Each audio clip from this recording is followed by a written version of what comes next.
Et si nous sommes dans la maison du Seigneur, c'est parce que nous voulons que ce règne vienne sur nous. Nous voulons que ce règne vienne dans ce monde. Nous voulons célébrer, adorer notre roi, notre Seigneur. Et ce règne vient par la puissance du Saint-Esprit, par l'Esprit de vérité. Voilà pourquoi nous chantons que l'Esprit de vérité vienne sur nous. Pour que nous puissions lui ressembler. C'est par le Saint-Esprit que nous pouvons ressembler au Seigneur. Et la parole de Dieu est le moyen par lequel le Saint-Esprit se répand sur nous pour pouvoir nous amener à la repentance, à la ressemblance du Christ. Voilà pourquoi la parole du Seigneur, lorsqu'elle est esprit et vie, elle doit déverser sur nous au pur afin que nous puissions ressembler à notre Seigneur. Elle doit nous donner les capacités de pouvoir ressembler au Seigneur, de pouvoir faire comme le Seigneur. Et pour que cela soit possible, il faut que ce soit l'Esprit de Dieu qui puisse la communiquer. Voilà pourquoi je prie encore ce matin que son Esprit Saint qui a commencé d'agir puisse continuer de le faire. Afin que nous ne puissions pas rentrer d'ici tel que nous sommes venus, mais que nous puissions rentrer complètement changés. Que nous puissions faire un pas par rapport à la ressemblance du Christ. Que nous puissions faire un pas par rapport à notre foi, par rapport à notre attachement au Seigneur. Seigneur, je te bénis parce que c'est par ta grâce, Seigneur, que je porte ta parole. C'est pour cela que je prie que ton Esprit Saint puisse la communiquer d'une manière parfaite, de manière à répandre ta grâce, Seigneur, sur les auditeurs, sur les téléspectateurs, sur tous ceux qui sont là, afin que, Seigneur, le but soit atteint, le but qui est de communiquer la vie, le but qui est de transformer, le but qui est de communiquer la grâce, de donner la force, de communiquer le voir, le faire, afin que ton peuple, Seigneur, puisse te ressembler, accomplir pleinement ta volonté. Merci, Seigneur, sers-toi de tout ce que je suis, de ma bouche, sers-toi de mes pensées, sers-toi de mes émotions, de tout mon être, et répands ta grâce, Saint-Esprit. Merci pour la grâce que tu vas répandre sur ton peuple. Amen. Nous parlons du règne de Dieu dans le monde. 5e partie, demeurer en Christ. Demeurer en Christ. Il est important de demeurer en Christ. Alors, nous sommes en train de parler de la série Le règne de Dieu dans le monde. Et qu'est-ce que cela vise? Cette série vise à manifester effectivement le règne du Seigneur dans ce monde, présentement. Et lorsque nous parlons de demeurer en Christ, nous voulons comprendre la nécessité de pouvoir demeurer dans le Seigneur. Nous devons savoir pratiquement comment demeurer dans le Seigneur, afin que son règne se manifeste au travers de nous dans ce monde. Car si nous ne demeurons pas en lui, il ne sera pas possible de manifester son règne sur la terre. Nous allons être simples. Et le Seigneur voudrait que nous comprenions. Franchement, et cette parole nous pousse à l'action. Voilà, lorsque le Seigneur a voulu exprimer en quoi consiste la vie chrétienne, il a pris l'exemple d'une maison qu'on bâtit.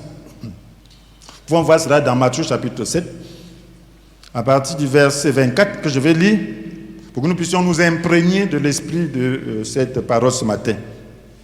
Alors Jésus dit, c'est pourquoi celui qui écoute ce que je dis et qui l'applique ressemble à un homme sensé qui a bâti sa maison sur le roc. Il a plu à verse. Les fleuves ont débordé. Les vents ont soufflé avec violence. Ils se sont déchaînés contre cette maison. Elle ne s'est pas effondrée, car ses fondations reposaient sur le roc. Mais celui qui écoute mes paroles, sans faire ce que je dis, ressemble à un homme assez fou pour construire sa maison sur le sable. Il a plu à verse. Les fleuves ont débordé. Les vents ont soufflé avec violence. Se sont déchaînés contre cette maison. Elle s'est effondrée et sa ruine a été complète. Voilà. Le Seigneur parle de la vie chrétienne. La vie chrétienne est une vie de foi. Et d'ailleurs, celui qui écoute sa parole et qui l'applique, il semblera à celui qui a fondé sa maison sur le roc. Vous voyez, dans ce monde, il y a toujours des intempéries.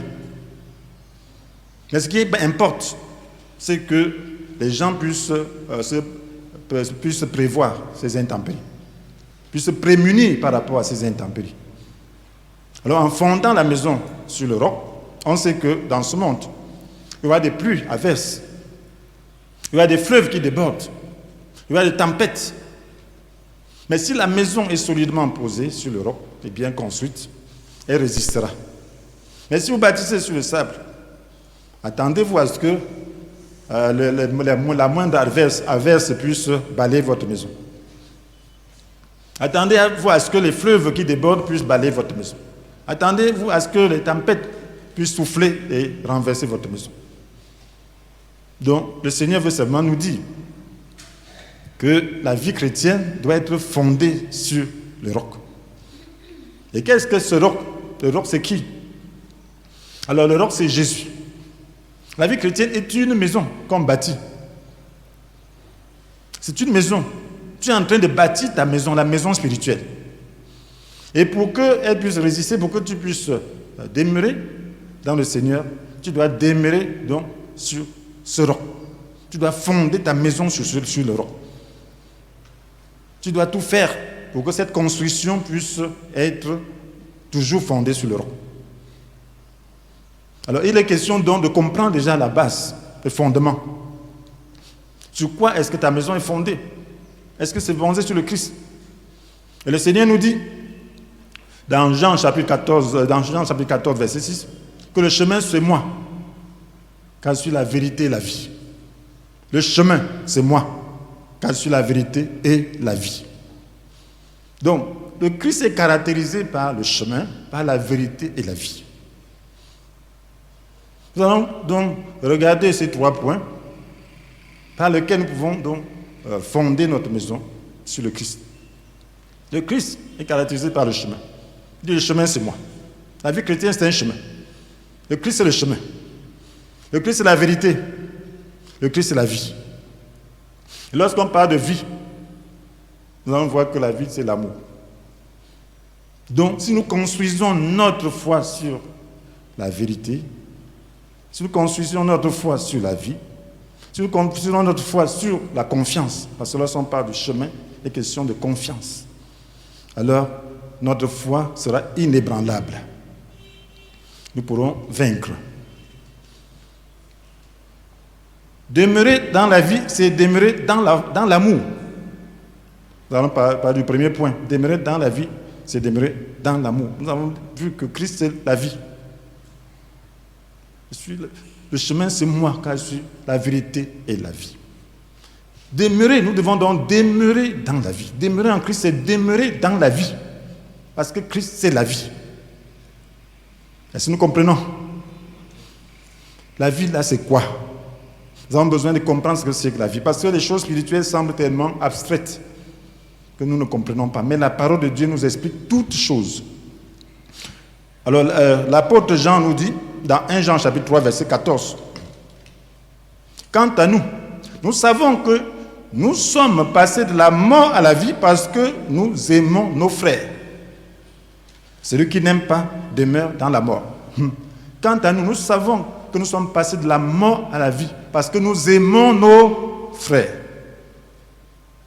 Celui qui n'aime pas demeure dans la mort. » Donc, lorsqu'on parle de vie, là, il est question de l'amour, de la vie de Dieu. Dieu est amour. Dieu, c'est la vie. Amen. Amen. Amen. Ce n'est pas la théorie. Lorsque tu as l'amour de Dieu, tu as la vie. Nous savons que nous sommes passés de la mort à la vie parce que nous aimons nos frères. Celui qui n'aime pas demeure dans la mort.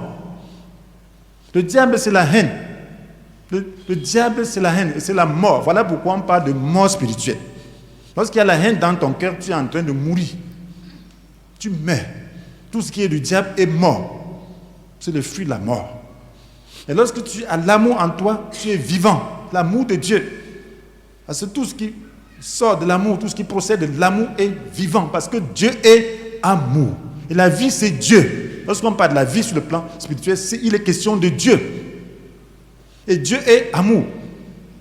Donc la vie est synonyme de l'amour. Voilà pourquoi l'amour est très important, mes frères et sœurs. Synonyme de l'amour. Frères et sœurs, voyez, si vous ne fondez pas votre vie sur l'amour, si vous ne fondez pas votre vie spirituelle sur l'amour, les tempêtes vont venir balayer. L'amour a beaucoup d'épreuves. L'amour connaît beaucoup d'épreuves.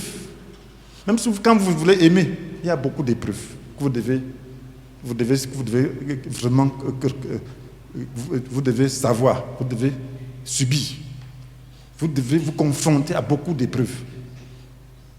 Dans une communauté, par exemple, aimer est difficile. Par exemple, tu poses un acte d'amour à quelqu'un, cette personne te calomnie. C'est facile. C'est facile. Donc, les communautés sont faites pour que l'épreuve d'amour puisse permettre que l'amour grandisse. C'est à travers les épreuves d'amour même que l'amour se développe. C'est à travers les épreuves d'amour que l'amour se perfectionne. Pour que tu puisses parvenir à aimer toujours, il faut que tu puisses fonder ta foi dans l'amour. La Bible nous dit dans Ephésiens chapitre 3, verset 17, que le Christ habite dans votre cœur par la foi, enraciné et solidement fondé dans l'amour. Vous serez à même de comprendre combien l'amour de Dieu est large, long, élevé, profond. Vous serez à même de connaître cet amour qui surpasse tout ce qu'on peut en connaître. Et vous serez à même d'être rempli de toute la connaissance de Dieu. Vous serez ainsi rempli de toute la connaissance de Dieu. Donc, il faut être fondé et enraciné. Donc, il faut fonder ta vie chrétienne dans l'amour. Solidement fondé et enraciné. Cela veut dire que rien ne doit te bouger de l'amour. Parce que réellement, il y aura des pluies adverses. Donc, les choses vont venir chercher à renverser l'amour que tu es en train de bâtir. Il y aura des difficultés. Nous sommes différents les uns des autres. Et le diable utilise les uns les autres. Les frères mal affermis, le diable va les utiliser. La chair, Satan utilise la chair pour pouvoir éprouver notre amour. Mais si nous ne sommes pas enracinés, solidement fondés dans l'amour, cette maison que nous bâtissons sera renversée par les intempéries de ce monde. Par les intempéries à travers les épreuves de la part des frères et sœurs et de la part même du monde. Parce que le Seigneur nous demande d'aimer même nos ennemis. Si tu aimes ton ennemi, continue à te haïr, tu vas faire comment? Tu vas cesser de l'aimer? C'est ce que la Bible nous demande? Non. Non. La Bible nous demande donc d'aimer toujours. Et cela demande donc que tu sois décidé à aimer. Cela demande que tu sois vraiment fondé. Rien ne doit venir saper ton amour. Si tu n'es pas bien fondé dans l'amour, alors les fleuves qui débordent vont saper. La moindre ingratitude va te faire changer d'intention. Alors ça veut dire que tu n'es pas fondé. Si le comportement de quelqu'un t'ébranle, d'un frère t'ébranle, cela veut dire que tu n'es pas bien fondé dans l'amour. Amen. Oui, c'est que ta maison s'est détruite. C'est que les épreuves ont détruit ta maison. Et cette maison-là n'était pas bien fondée.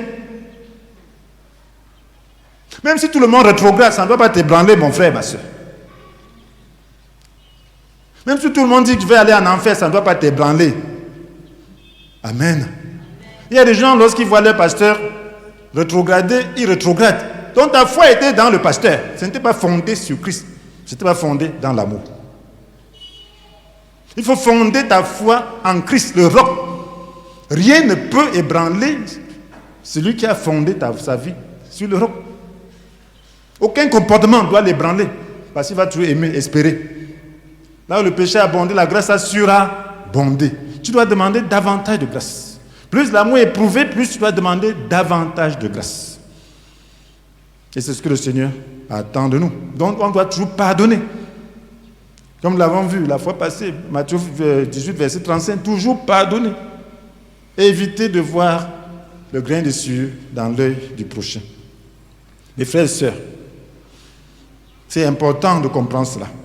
Nous devons demeurer dans la vérité. Voilà notre point. Demeurer dans la vérité. Christ, c'est la vérité. Et c'est un point important en ce siècle.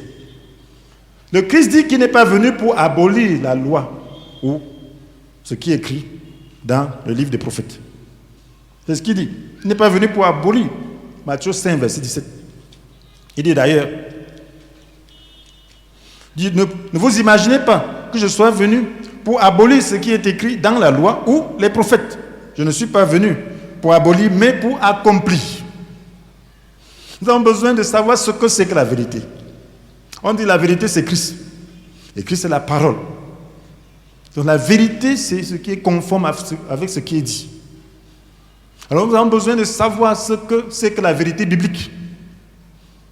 Il y a des gens qui viennent dans la foi, ils passent toutes les années dans la foi, mais ils n'ont jamais la pleine connaissance de la vérité. Si on leur demande la vérité, c'est quoi, ils ne sauront pas. Ils vont toujours danser à gauche et à droite. Ils vont chevaucher, je veux dire, et ils ne connaîtront jamais. Ils seront facilement envoûtés par des fausses doctrines, envoûtés par des hommes habiles qui viennent saper la foi chrétienne. Parce qu'ils n'ont jamais connu réellement la vérité. C'est ce que l'apôtre Paul dit parlant de certaines femmes qui étaient facilement envoûtables. Dans 2 Timothée chapitre 3, verset 7. Il dit, elles veulent toujours en savoir plus, mais ne sont jamais capables de parvenir à une pleine connaissance de la vérité. Donc là, les faux prophètes viennent maintenant les endoctriner parce qu'elles n'ont pas la vérité. Elles veulent toujours en savoir. La vérité, là, ne suffit pas. Elles veulent toujours en savoir. Et il y a des gens pour vous faire en savoir. Oui, parce que lorsque tu n'as pas la vérité, les gens vont te dire que la vérité, c'est ceci ou cela. Mais il faut parvenir à une pleine connaissance de la vérité, de sorte que lorsque quelque chose est dit, alors que tu puisses mesurer par rapport à ce que tu connais déjà. Est-ce que ça s'intègre à la vérité que tu connais? La vérité biblique. Il y a ce qu'on appelle vérité biblique. Tu ne dois pas toujours être là à apprendre n'importe quoi. On vient de dire que ceci parce que ça sonne bien. Tu dis oui, c'est la vérité. Est-ce que c'est la vérité? Et c'est très important en ce siècle. La vérité, donc, c'est quoi? Tu as besoin de savoir ce que c'est que la vérité. Jésus, c'est la vérité. Jésus, c'est la parole. Et cette vérité-là ne naît pas seulement dans le Nouveau Testament. Cette vérité-là, c'est cette Bible-là. Cette Bible que vous voyez. Et lorsqu'on parle de cette Bible-là, il y a ce qu'on appelle l'essentiel. Il y a l'essentiel, la vérité, sur lequel s'incrustent les autres aspects de la vérité. Donc tu dois avoir la vérité. Et cet essentiel-là, c'est quoi? Alors vous avez besoin de comprendre ce que c'est que cet essentiel. Si vous voulez connaître ce que c'est que cet essentiel, allez dans Exode 20. Amen. Où Dieu est apparu à son peuple pour pouvoir lui faire comprendre que c'est important ce qu'il était en train de dire. C'était important. C'était la première fois que Dieu s'adressait de vive voix à un peuple. Lorsqu'il a fait sortir le peuple d'Israël d'Égypte. Au mont Sinaï, il est apparu. Il a parlé de vive voix. Il a déclaré les 10 commandements. Amen. Amen. Ils ont entendu, pourquoi on ne dise pas que c'était ceci ou cela. Non seulement ils ont entendu, mais il a gravé sur 2 pierres, 2 tablettes de pierre. Vous savez, lorsqu'on inscrit quelque chose sur la pierre, c'est pour la durée. Et lorsqu'on grave, c'est pour que ça veut dire que c'est des commandements éternels. Cela veut dire que c'est des lois immuables. Le temps ne les font pas changer. Non seulement cela, il a fait mettre ces 2 lois-là dans le coffre de l'Alliance. Dans le Saint des Saints, où le souverain sacrificateur devait entrer seulement une fois. Le Saint des Saints, là, le lieu très saint. Une fois l'an. Mais si quelqu'un s'approchait en dehors du souverain sacrificateur, il mourait. Ou s'il entrait à d'autres occasions, il mourait. Et pour entrer, il y avait des rituels qu'il fallait faire. Donc il a mis ça. On n'ouvrait jamais ce coffre-là comme ça, n'importe comment. Sauf dans le transport, ainsi de suite. Et pour transporter, on emballait, ainsi de suite. Donc, c'est pour dire que ces lois-là sont immuables. C'est ce qu'on appelle la vérité. Montez, descendez. Et là, cette vérité-là, on résume en l'amour pour Dieu et l'amour pour le prochain. Et cette vérité-là est immuable. Mais il faut tenir compte de certains contextes par rapport à notre nouvelle alliance. Il y a 2 points de cette vérité où il faut vraiment comprendre. Et Jésus l'a expressément fait comprendre. Et dans le Nouveau Testament, on fait comprendre cela. Le point, c'est quoi? C'est sur le sabbat. Amen. Il y a 10 commandements. Lisez les 10 commandements.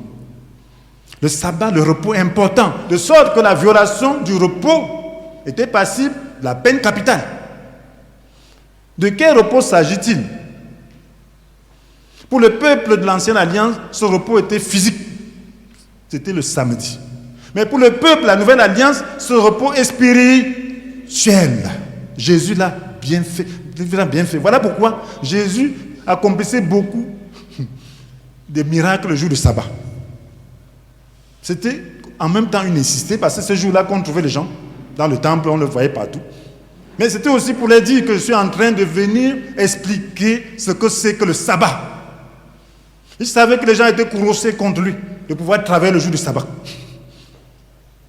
Il savait. Mais Jésus était en train de donner le vrai sens du sabbat. Il dit que le sabbat, là, ce n'est pas le repos physique. Le sabbat, là, c'est le repos spirituel. Donc, ça veut dire, mon frère, ma soeur, en tant que chrétien, tu dois respecter le sabbat. Ça veut dire que tu ne dois pas porter de soucis. Les soucis que les chrétiens portent, se plaindre les uns les autres, c'est le manque de respect pour le sabbat. Jésus vient et dit, venez à moi, dans Matthieu chapitre 11, verset 28, venez à moi, vous tous qui croupissez sous le poids d'un lourd fardeau, je vous donnerai du repos, le repos. Jésus donne le repos. Prenez mon joug sur vous et mettez-vous à mon école, car je suis doué humble de cœur, et vous trouverez du repos pour vous-même. Car mon joug est facile à porter, la charge que vous impose est légère. Le repos. Et il est encore écrit dans Hébreu, en se référant à ce repos, le sabbat. La Bible nous dit, dans Hébreu, chapitre 4, verset 9, c'est donc un repos reste pour le peuple de Dieu. Un repos semblable à celui de Dieu le 7e jour. C'est donc un repos reste. C'est un repos spirituel. Il y aura aussi, ce repos va aller jusque-là, jusqu'à. Dieu va donner le repos au monde. Puis ta main, tu dois entrer dans le repos de Dieu. Dans le repos, dans le règne de Dieu. Voilà pourquoi le Saint-Esprit est là pour nous apporter le repos. Voilà pourquoi la Bible nous dit, déchargez-vous sur lui, de tous vos soucis, car lui-même prend soin de vous. Déchargez-vous. On ne portait pas le fardeau le jour du sabbat. On ne portait pas. Mais nous sommes maintenant dans le repos. Il y a un repos. Tu ne dois pas porter le fardeau. Tu dois te décharger, faire confiance au Seigneur. Les chrétiens ne doivent pas se plaindre des autres. Se plaindre veut dire que tu travailles. Tu ne respectes pas le repos. Et lorsque tu le fais, tu ne respectes pas le repos. Et la peine, c'est la peine capitale. Donc tu es coupé de Dieu. La peine capitale ici, c'est coupé de Dieu. Et même quand tu es coupé de Dieu, tu fonctionnes donc comment? Si tu ne fonctionnes pas avec Dieu, tu vas fonctionner comment? Ce sera la misère. Ce sera le manque de joie. Ce sera le manque de vie. Tout va mourir autour de toi. Parce que c'est Dieu qui donne la vie. Donc tu dois avoir ton repos. Rien ne doit t'empêcher d'avoir l'amour. Rien ne doit t'empêcher, même si on devait te tuer, tu dois être dans le repos. Tu dois rechercher ce repos, tu dois entrer dans ce repos. Mes frères et sœurs, il y a aussi un autre point sur l'idolâtrie. Vous voyez, à l'époque de l'Ancien Testament, les peuples étaient idolâtres. Ils avaient des dieux en argent, ainsi de suite. Ils fabriquaient des dieux de veau d'or. Et ils se prosternaient. Ils avaient d'autres dieux, des statuettes qu'ils gardaient et se prosternaient devant. Ils faisaient des autels pour ces gens de dieux. Voilà pourquoi on a parlé de l'idolâtrie dans ce sens-là. Mais aujourd'hui, l'idolâtrie a un sens plus élargi. L'idolâtrie de la nouvelle alliance. C'est ça qu'on doit comprendre. Donc la vérité, c'est les 10 commandements, mais avec 2 points de précision. Amen. L'idolâtrie dans le Nouveau Testament, c'est quoi? En plus de ces idoles, de fétichisme et tout ça, les trucs où on se prosterne, les trucs qui se prosternent devant l'écran et tout, en plus de ça, et tout ce qu'on peut connaître dans le monde, il y a donc l'aspect spirituel de l'idolâtrie. La Bible nous dit dans Colossiens chapitre 3, verset 5, que faites donc mourir tout ce qui dans votre vie appartiennent à la terre, c'est-à-dire l'inconduite, l'impureté, les passions incontrôlées, le désir mauvais et la soif de posséder, qui est une idolâtrie. La soif de posséder est une idolâtrie. La Bible nous dit encore dans Jean chapitre 2, verset 15, que n'aimez pas le monde, ni rien de ce qui appartient à ce monde. Celui qui aime le monde, l'amour pour le Père n'est pas en lui. Donc l'amour du monde est une idolâtrie.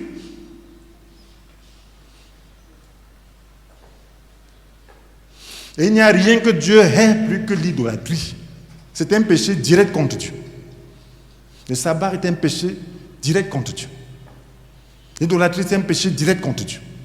Le manque de repos est un péché direct contre Dieu. Donc, il y a l'idolâtrie moderne. Et c'est curieux que cette idolâtrie moderne, les chrétiens soient tombés dedans. Les gens aiment le monde. Le plus grand souci du chrétien, de l'homme moyen, c'est le monde. Les soucis par rapport au monde. Certains se soucient même pas parce qu'ils n'ont pas à manger, mais se soucient parce qu'ils veulent avoir le luxe. Se soucient parce qu'ils veulent dépasser tel. Se soucient parce que. Ça, c'est l'idolâtrie. Tu te soucies parce que tu veux avoir le luxe, c'est l'idolâtrie. Ça veut dire contentez-vous de ce que vous avez. Si Dieu te donne le luxe, prends. Mais tu ne dois pas en faire de soucis. Ça veut dire qu'il y a l'amour du monde. Si tu dois marcher en babouche, mon frère, rends grâce à Dieu pour ça. Parce que les babouches, tes pieds ne seront pas attaqués. Mais si tu te donnes n'importe quelle chaussure, rends grâce à Dieu. Mais que ce ne soit pas ton souci. Si tu peux travailler pour obtenir ça, tant mieux, il n'y a pas de problème. Mais que ce ne soit pas là ton but. Marche par l'esprit. Tu veux ça pourquoi? Juste pour avoir le veau d'or? Ah! Faisons attention. C'est l'Esprit de Dieu. Lorsque nous nous soumettons à l'Esprit de Dieu, il va nous enseigner tout ça. Voilà pourquoi la Bible dit de marcher par l'Esprit. Et faire mourir tous les mauvais désirs qui veulent se manifester. Si nous faisons cela, Dieu lui-même dit qu'il veut nous habiller de manière élégante. Amen. Il dit que Salomon même n'était pas habillé comme les herbes de champ. Si Dieu peut habiller les herbes de champ avec une telle élégance que le roi Salomon, dans toute sa gloire et toute sa richesse, n'a pas pu. À plus forte raison, toi qui es important. Si Dieu veut te mettre des habits élégants, il va mettre. Amen. Il dit de ne pas te soucier. C'est ce souci qui est un problème. Quand tu n'arrives pas à ne pas te soucier, sache que tu as un problème. Il faut entrer dans le repos de Dieu. Il faut prier. Cherche le Saint-Esprit. Cherche à ce que tu parviennes à la plénitude. Cherche, ne te laisse pas de repos jusqu'à ce que tu puisses y entrer. Parce que la vie, ce n'est pas ces choses. La vie, ce n'est pas le monde. La vie, c'est ce que Dieu donne. La vie, c'est le repos, c'est l'amour. Ce que tu dois rechercher, c'est cet amour-là. Si tu as Dieu, Il dit, fais du règne de Dieu ce qui est juste à ses yeux, ta préoccupation première, et toutes les autres choses te seront données en plus. Est-ce que nous comprenons? Est-ce que nous comprenons? Ce n'est pas l'amusement, c'est des choses très importantes. C'est paroles de vie. Nous devons demeurer sur le chemin. Demeurer sur le chemin, c'est demeurer dans la confiance en Dieu. Vous savez, le grand problème du peuple de Dieu, sorti d'Égypte, c'était le problème de confiance. Mes frères et sœurs, et c'est le même problème qui se pose aux enfants de Dieu aujourd'hui. Imaginez-vous que Dieu a fait toutes sortes de miracles pour faire sortir son peuple. Il a frappé les Égyptiens. Il les a d'abord convaincus par des signes. Moïse a mis sa main dans son sein, comme je peux poser comme ça. Il retire, elle est l'épreuve. Il remet, elle est guérie. Ça, c'est un signe que Dieu lui avait donné. Il a versé de l'eau, pris de l'eau, versé par terre. L'eau devient du sang. Ça, c'était un signe. C'était pour convaincre son peuple. Ensuite, il a frappé, il a jeté le bâton par terre devant Pharaon. Il est devenu le serpent. Tout ça, c'était des signes. Il a frappé l'Égypte de 10 plaies. C'était des signes. Mais malgré ça, le peuple n'a pas eu confiance dans le Seigneur devant les épreuves. Parce que la vie est faite d'épreuves. La Bible dit que la maison, si elle est fondée sur le roc, sera attaquée par les plus averses. Amen. C'est plus soudain et puissant. Qui vont faire déborder les fleuves. Qui vont s'abattre sur la maison. Les tempêtes vont s'abattre. Ça, c'est la vie dans ce monde. Dans ce monde, la vie n'est pas de tout repos. Il y a des moments où les fleuves viennent comme ça devait être, les fleuves là vont seulement te balayer, te saper entièrement. Il y a des moments où les épreuves viennent comme si ces épreuves là seulement te balayer. Mais si tu es fondé dans la confiance, ça va passer. Amen. Il y a des maisons qui résistent si elles sont bien fondées. Mais si tu n'es pas fondé sur la confiance, tu vas être balayé. Il y a des épreuves, il y a des tentations. Donc la vie est faite d'épreuves. Le problème des peuples d'Israël, c'était que devant ces épreuves-là, ils ne résistaient pas. Ils ont vu tous ces miracles. Devant l'épreuve maintenant, des Égyptiens qui les pourchassaient. Il y a l'épreuve, la mer des gens, ou la mer rouge. Ils vont fuir de quel côté? Ils commencent à maudire leur sortie. Et c'est normal. Ils ne se confient pas en Dieu. Ils ne se disent pas que non. Si Dieu nous a fait sortir, ce n'est pas pour nous tuer. Amen. Amen. Voilà le raisonnement de bon sens. Ce n'est pas pour nous tuer. Ça veut dire qu'il sait comment il va procéder. S'il a pu tuer les premiers-nés des Égyptiens, là, l'armée de Pharaon est là. Restons confiants. Il sait comment il va faire. Mais ils ont commencé à maudire leur sortie. Et c'était normal. Il y a des chrétiens qui, devant difficulté, regrettent même d'avoir cru. C'est très grave. Que depuis que j'ai cru là, ma vie va sans dessus. Ça, c'est très grave. Que depuis que j'ai cru là, mes poches se vident. Depuis que j'ai cru là, j'ai trop de difficultés. Je suis trop persécuté. Mais Dieu t'a promis la persécution. Cherche la grâce. Amen. Résiste. Cherche la grâce. Donc c'était là le problème de confiance. Tu sais pourquoi Dieu permet ça? C'est pour te façonner.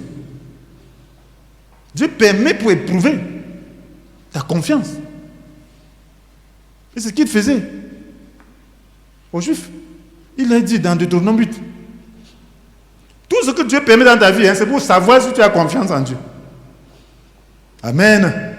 Si tu as confiance, tu vas voir, ça va partir. Mais si tu n'as pas confiance, tu vas rester dedans. La Bible nous dit dans Deutéronome,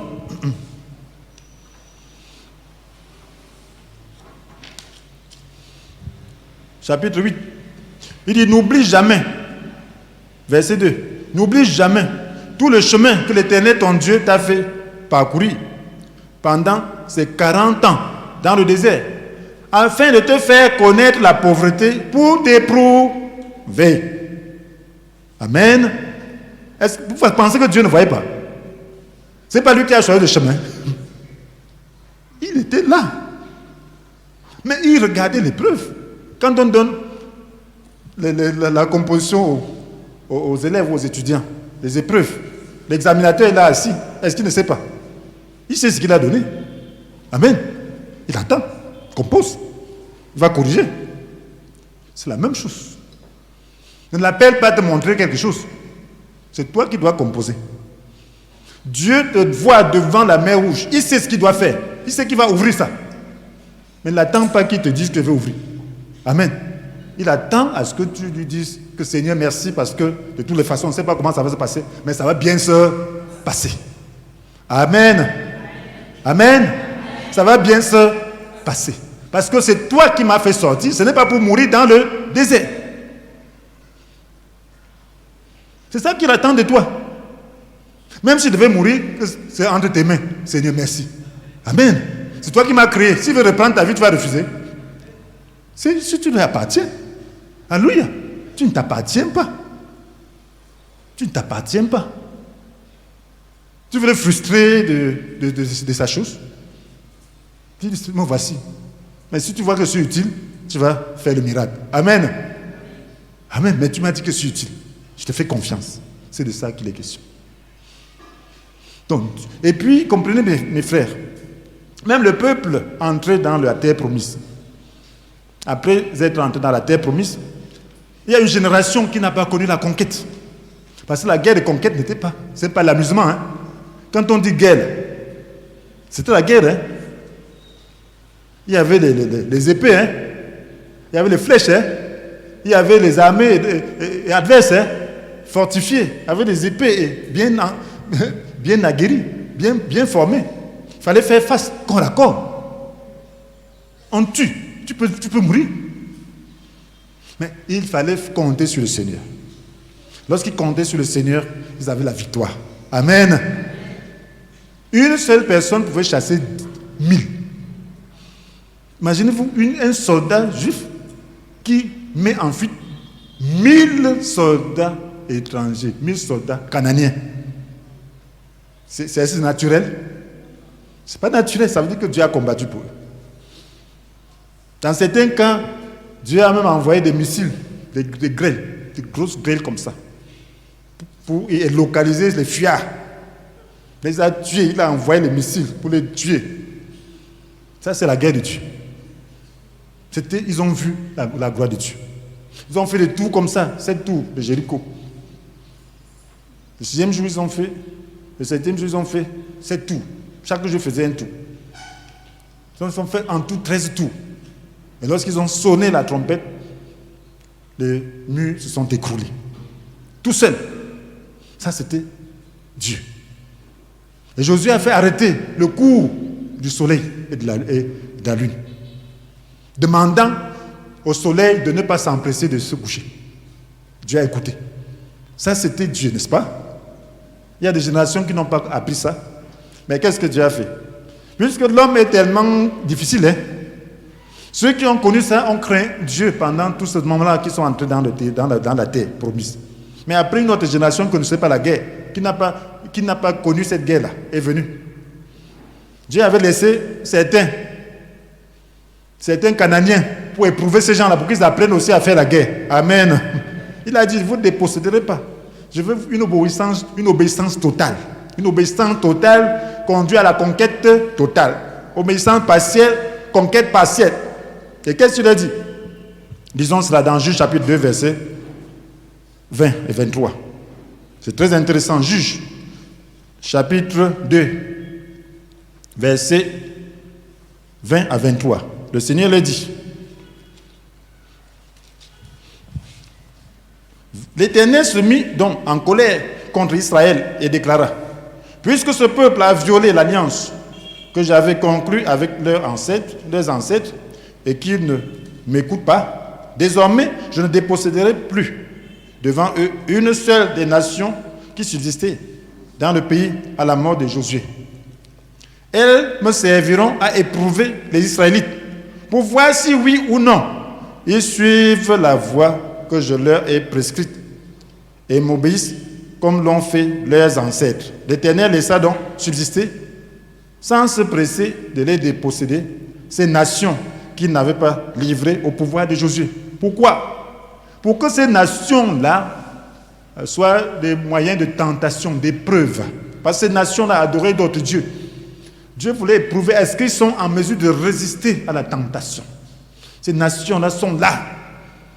Et parce que s'ils ne résistent pas, alors ces nations-là vont les dominer. Mais s'ils résistent, Dieu va faire qu'ils dominent sur ces nations. Nous sommes dans ce monde, avec la chair en nous. Oui, nous devons donc, c'est pour éprouver notre obéissance, notre engagement. C'est pour voir est-ce que nous voulons vraiment servir le Seigneur. Si nous nous engageons réellement à servir le Seigneur, alors la chair va mourir. Nous aurons toujours le dessus. Et si nous avons le dessus sur la chair, nous aurons le dessus sur nos ennemis. Tout ira comme sur des rails. Mais si nous ne sommes pas sérieux, nous ne voulons pas faire la guerre à la chair, alors la chair dominera sur nous et l'ennemi aura le dessus sur nous. Voilà la vie chrétienne. Amen. C'est question d'être sérieux. Soyons sérieux. Donc ne prenons pas la chair à la légère. Le Saint-Esprit est là pour nous aider. Voilà pourquoi la Bible nous dit, si vous vivez à la manière de l'homme livré à lui-même, vous allez mourir. Romains 8, verset 13. Ne prenons pas ça à la légère. Le péché est tellement lié à nous. Il est là. La tentation est là. Nous sommes dans un monde où le péché abonde. Et il faut que la grâce surabonde. Donc nous devons vivre toujours dans la plénitude du Saint-Esprit. Nous devons faire de l'Esprit de Dieu notre source de vie. Nous devons l'implorer, accepter la croix, être bien fondé dans la confiance. Ne regarde pas, tu dis que je ne peux rien. Tu regardes ta vie parce que je ne peux rien. Non, fais confiance au Seigneur. Amen. Avec Dieu, tu vas pouvoir. Une victoire après l'autre. Ça devient une victoire, ça devient une vie de victoire. Ne commence pas à le laisser. Pour que je puisse vaincre certaines choses dans ma vie, j'ai commencé une victoire après l'autre. Après, je dis, la chose-ci, je peux encore dominer. 3 fois, 4 fois. Finalement, c'est devenu une habitude. Et j'étais content. Donc, il faut faire ça, mon frère, ma soeur. Donc, c'est très important. Donc, nous devons fonder notre vie sur Christ. Cela veut dire fonder notre vie dans l'amour. Amen. Ça dit fonder notre vie dans la vie. Nous avons vu que la vie, que la vie, c'est l'amour. Amen. Celui qui demeure dans la mort. Celui qui aime est dans la vie. Nous devons fonder notre vie dans la vérité. Et cette vérité, c'est la parole de Dieu. C'est les 10 commandements. Avec 2 points de précision par rapport au repos et par rapport à l'idolâtrie. Donc nous devons vivre notre vie réglée sur la parole de Dieu. Donc si quelqu'un vous apporte une vérité qui contredit les 10 commandements, n'écoutez pas. Amen. Si on dit maintenant d'aller convoiter la femme de quelqu'un d'autre, n'écoute pas. Si on dit de faire ceci, cela, n'écoute pas. Amen. C'est écrit là-dedans. C'est écrit là-dedans. C'est ça, la vérité. Si on dit d'aimer le monde, n'écoute pas. Amen. Parce qu'il y a des prédicateurs que Dieu laisse pour tenter le peuple de Dieu. Pour pouvoir les tenter, si l'amour du monde peut entrer dans leur cœur. Il y a des gens qui ont quitté le sentier de la justice parce qu'on leur a dit qu'un chrétien doit être toujours riche et être toujours avec le luxe. Ça, c'est faux. Amen. C'est faux. Le Seigneur dit, contentez-vous de ce que vous avez présentement. Et Dieu, nous avons différents rôles. Il y a des gens qui jouent certains rôles. Et pour ces rôles-là, Dieu leur donne certaines choses par rapport à ces rôles-là. Amen. Ne cherche pas à jouer le rôle. Joue ton rôle. Mais aie ta foi pour pouvoir vivre dans la décence. Amen. Que ta vie soit décente, que tu aies tes besoins pourvus, que tu aies de quoi servir le Seigneur. C'est promis. Amen. C'est promis. Tu n'es pas maudit. Tu ne dois pas être maudit. Tu dois refuser la malédiction. Tu dois avoir le minimum dont tu as besoin. Alléluia. C'est ça la foi. Donc, en dernier lieu, tu dois donc être confiant. Tu dois demeurer sur le chemin. La confiance en Dieu. Quel que soit ce que tu vois, rappelle-toi de ce que Dieu a déjà fait dans ta vie. Et donne-lui gloire, fais-lui confiance. C'est ce que Dieu veut. Tout ce qui te laisse là, c'est pour voir ta confiance. Pour voir. Moi, j'ai déjà mis un peu du temps dans le Seigneur. Il y a des moments où j'ai pensé que c'était fini. Amen. Oui, le diable vient comme ça saper, comme un fleuve. Je dis, bon, je crois que c'est fini. Il n'y a pas de problème. Mais Seigneur, c'est toi qui as le dernier mot. Amen. Si c'est fini, il n'y a pas de problème. Mais je sais que malgré ça, tu peux faire quelque chose. Et puis, tu ne sais pas comment les ténèbres se dissipent. Quand la lumière vient, tu ne sais pas comment les ténèbres s'en vont. D'un coup, comme ça, tu te retrouves seulement que la lumière est là. Alléluia. Tu dis, oh Seigneur, tu es grand. Il y a des situations où tu ne vois pas d'issue, où tu es accablé, où il faut seulement du miracle. Tu regardes comme ça, tu ne vois pas d'issue. Comme le peuple d'Israël devant la mer. Mais fais confiance. Amen. Mais tu n'es pas en train de jouer avec les êtres humains. Ce n'est pas l'affaire des hommes, c'est l'affaire de Dieu. Amen. Tu as affaire avec Dieu. Avec Dieu qui peut créer ce qui n'existe pas. Amen.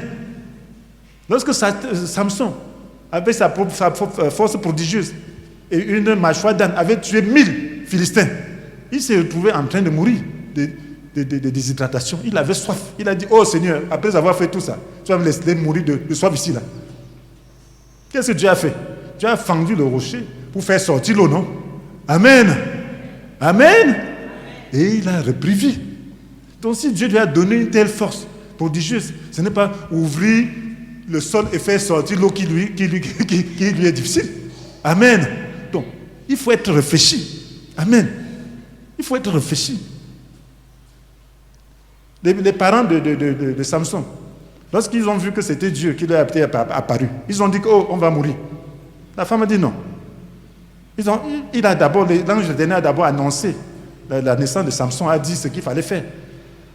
Le mari n'était pas là. Il a dit que bon, il faut que cet homme revienne pour que, en réalité, je suive moi-même. Lorsqu'il est revenu, il a dit tout ça.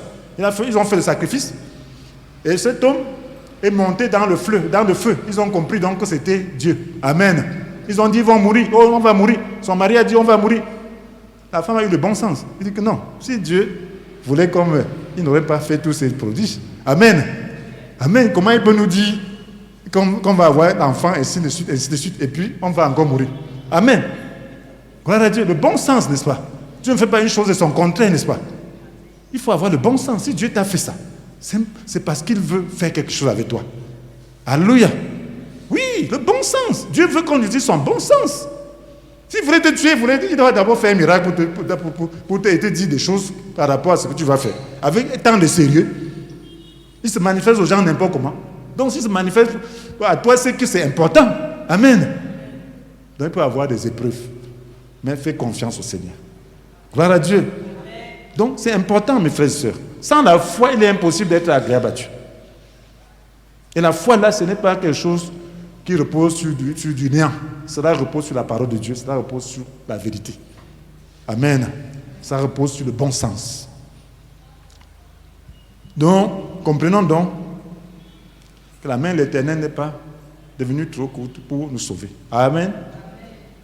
Ni son oreille trop dure pour nous entendre. C'est à cause de vos péchés qui s'est détourné loin de vous pour ne plus vous entendre. C'est ce que nous dit Ésaïe 59, versets 1 à 2. Nous devons donc faire attention. Nous devons, dans toute situation, regarder. Est-ce que Dieu nous réclame quelque chose? Est-ce que nous avons enfreint les lois? Est-ce que nous avons fondé notre vie sur Christ, sur la vie, sur l'amour? Est-ce que nous avons fondé notre vie sur la vérité? Est-ce que nous avons fondé notre vie sur la confiance? Sinon, nous en repentir. Si nous ne voyons rien, faisons confiance comme Abraham. Amen. Abraham a reçu une promesse qui n'a été réalisée que 25 ans plus tard. Mais entre-temps, il était confiant. Entre-temps, Dieu faisait d'autres choses dans sa vie. Il croyait. Donc, il y a des choses qui perdurent à venir. Fais confiance au Seigneur. Il y a d'autres qu'il a déjà faites dans ta vie. Rends-lui grâce. Amen. Il y en a qui ont un peu duré. Fais-lui confiance. Fais-lui confiance. Donc, si nous bâtissons notre vie sur ces 3 piliers, que sont l'amour ou la vie, la vérité et la confiance, aucune inondation ou intempérie ne pourra l'ébranler. Et nous entendrons la trompette sonner quand Christ reviendra. Et toi qui n'as pas encore reçu le Christ dans ta vie, veux-tu le recevoir authentiquement pour faire de lui le fondement de ta maison spirituelle? Alors si tu veux le recevoir de manière authentique, tu as bâti ta vie sur ces 3 piliers, prie avec moi. Tu vas dire, Seigneur Jésus, je reconnais que je n'ai pas bâti ma vie sur toi, mais sur la religion. Je voudrais bâtir ma vie dans l'amour, la vérité et la confiance en toi. Je me repens de mes péchés et j'accepte de demeurer en toi par la puissance de ton Saint-Esprit. Je te reçois comme mon Sauveur et mon Seigneur.